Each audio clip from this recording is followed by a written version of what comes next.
best audience we've ever had. All right! I'm seeing some amazing costumes, which makes us all excited. And just a note from the officials, if you're here for Of Dice and Men, it's too late, you're stuck here, so have fun with us.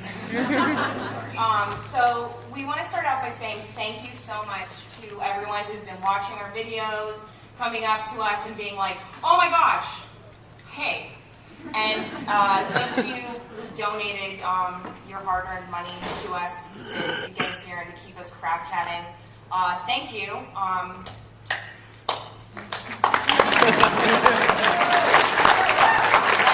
We also want to thank BioWare for being awesome and making BioWare games and, you know, entertaining all of us. And also, they were very generous in sponsoring us to get here as well. So thank you, BioWare.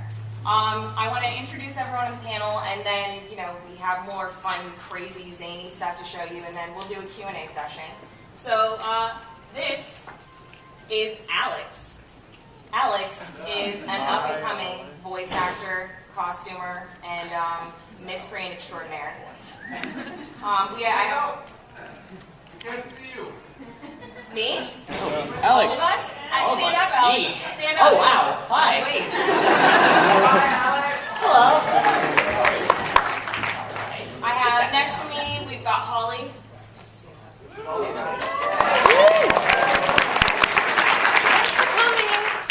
Holly is the designer, the madman behind all of this. She's everything. Woman, if you would notice. And she does costuming for herself, and her website is Fyriel.com, Fyriel.com, so check it out. I promise that the cards are not just a crazy narcissistic ploy. They were just given to me, and I was like, these are neat! So I just thought I'd share them because they're super cool. So I was like, you can't trade them, there's no other characters, but you can draw angry faces on me and just make good ones.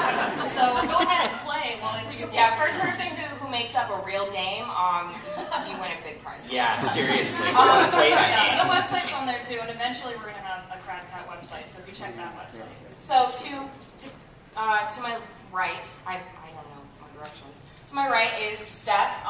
Stand up, Steph. Steph is the person that without her we would all be half dressed and we would have shoes on our heads. So she's an amazing wardrobe mistress. Make sure we get our costumes back. We haven't left data pads anywhere. So thank you, Steph. And then there's me. I'm Jessica. I feel really self-indulgent. So I am a writer, an anthropologist, and you should go follow me on Twitter at PopCulturePie because I'm generally informative and sometimes I'm boring. So you decide. And I'm currently writing a dissertation/book on costuming and cosplay. So anyone who wants to give me some last-minute quotes, see me afterwards. Seriously, it's doing like a week. Yeah, I came here and finishing it. So let's just get right into it. We're going to show you some videos. I know you're all excited about how to make your own animatronic front head or animatronic whatever. So let's start some videos and get And this thank ball you for rolling. coming again, because it's going to be awesome. And all of you that make costumes that are here too. Oh wait, you know what? Everybody who's in costume, stand up. Yeah, let's Yeah, stand up. let me get my hands Come on. Oh, God. We're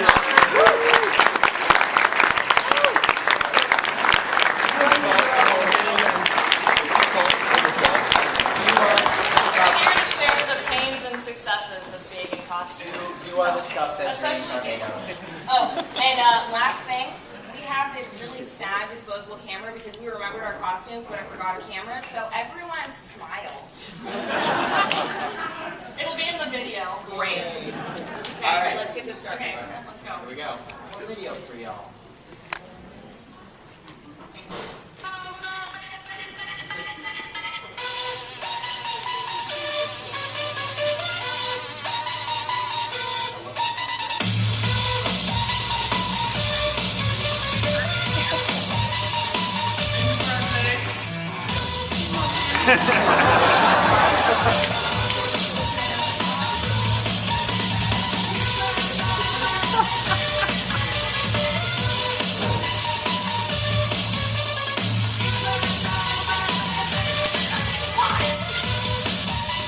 Alright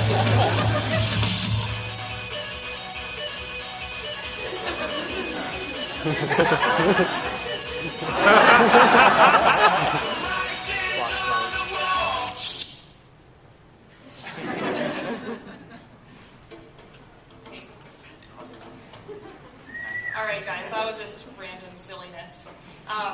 What we're going to do now is we have a bunch of tutorials on how we did the animatronic head. I mean, we did a lot of different things that if anyone has any questions, wants to ask, totally share. And please, we need tips too. It's all about sharing. But it's all about community. Exactly. My upcoming thesis. Jesus. Anyway, so yeah, so the first thing, we're going to show the head after this, or? Let's show the tutorials. And okay, there's going to be a lot of video because obviously you can't all see what I'm doing up here. So this is going to have a lot of close-ups and a lot of things like that onto the actual props so that you can actually see what's going on. I mean, mostly. But we're currently working on a website that we're going to, make more videos for you, more tutorials, and whatever you want to see. So that'll be hopefully crapcatindustries.com, but we haven't actually bought the domain yet, so it could be like... Yeah, we live in giant pipe dream. Okay, go ahead. Socks.com, who knows? And on that note... Yep, on that note, enjoy. This is Tank explaining servos and LEDs. Or if it wants around. Hey, alright. Top camera with the potentiometer is. Thanks, tell us which one is first. Heavy risk, but the prize. No, I'll start whenever you want. Hello, and welcome to your crash course in servos. Every servo is a basic design consisting of a motor and a potentiometer. Now when your motor spins, the potentiometer changes in value. You're supposed to be doing LEDs. No, we can do servos. No, we do after the LEDs because you were going to explain the LEDs. No, servos first. Servos first. We'll do LEDs next. No, don't put any more on the board yet. Gee. As the angle of the motor changes is sensed by the potentiometer, the value of the potentiometer changes, which is sensed by your microcontroller, through which typically is a yellow wire coming out of the back of your servo. Now the data in this yellow wire goes from 0 to 255. Depending on your value, is your direction of rotation. So if you want to go all the way around, you go to 255. If you want to stay where it's at, just go to 0. I have no idea what I'm saying.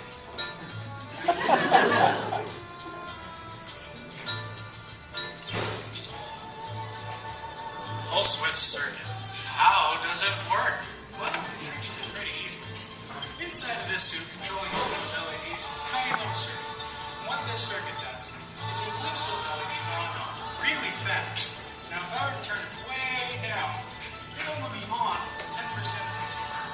If I were to turn it way up, it'll be on 90% of the time. Because it blinks so fast, your eye can't pick it up. To you, it appears on all the time. And I totally led into that really nasty In fact, if you look closely, this here LED, when it's turned up at 90%, that looks pretty solid. But as I turn it down more and more, it gets broken up. And I turn it all the way down, you can see it's only on 10% of the time, and only using 10% of the power.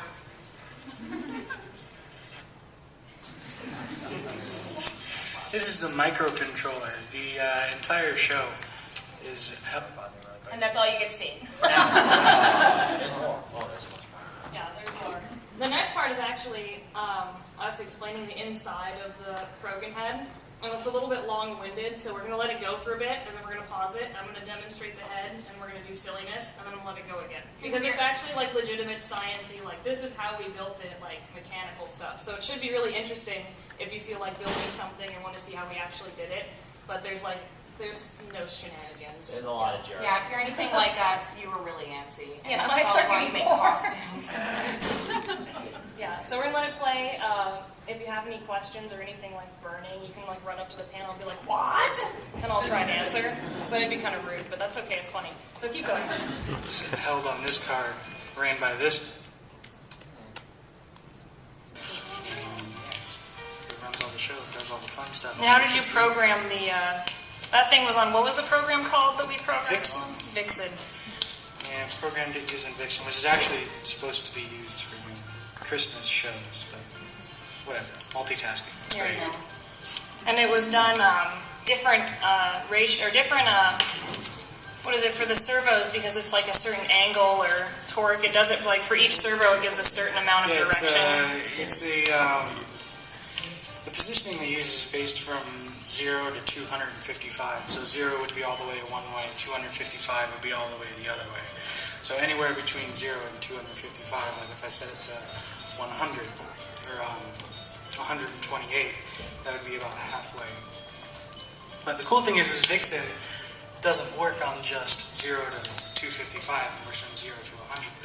So I don't have to do any of that stuff in my head. Right. That's when we were programming it, you were just doing different settings for how far the servo wheel moved. Yeah.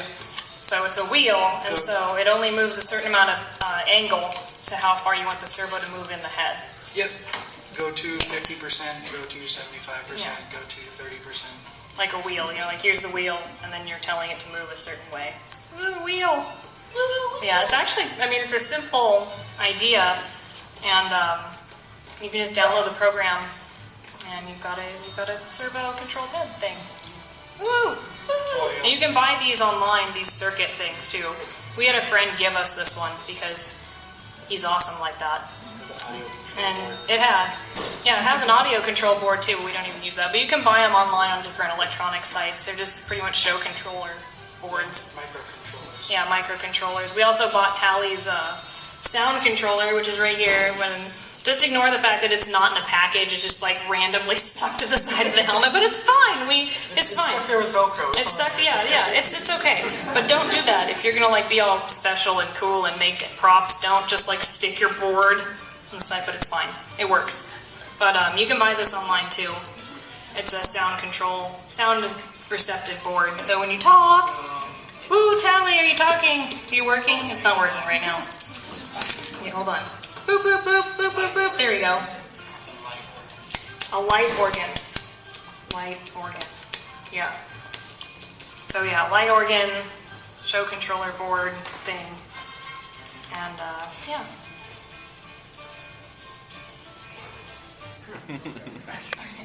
So that was show controllers and light organs. I think this was plaster with some Bondo, and then vacuum formed, and these are molded in silicone and cast in quick cast 2-part epoxy, urethane resin. So it's pretty durable, but that's what this is all made out of. So it's fiberglass, vacuum form, and then urethane, 2-part. There you go. Okay, and the light organ thing that I'll probably mess up in like 2 seconds. All right. So now you're going to get to see some more awesome technical stuff about Brent's head that we're explaining poorly. See it up close. All right, go ahead.